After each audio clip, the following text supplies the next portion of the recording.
शुभेंदा संजय राठोड यांचा दणदणीत विजय। 29,088 मतांनी माणिकराव ठाकरे यांचा पराभव। आपण पाहत आहे माय इंडिया न्यूज चॅनेल। दिग्रस दारव्हानेर विधानसभा सार्वत्रिक निवडणूक 2024 पार पडली।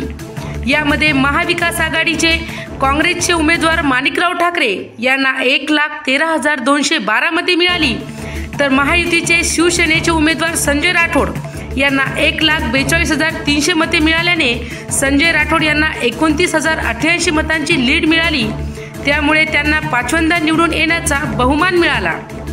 79 विधानसभा मतदारसंघात संजय राठोड हे महायुतीचे उमेदवार होते, तर माणिकराव ठाकरे महाविकास आघाडीचे उमेदवार निवडणुकीच्या रिंगणात उभे होते।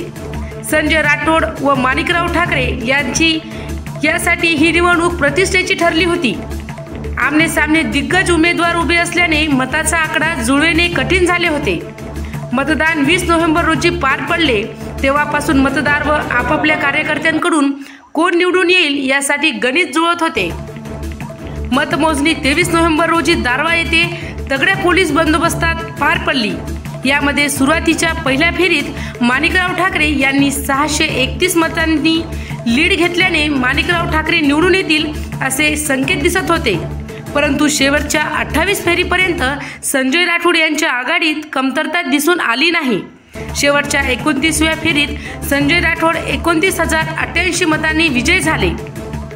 अशाच घडामोडी पाहण्यासाठी आताच आमच्या चॅनलला लाईक करा व सबस्क्राईब करायला विसरू नका। धन्यवाद।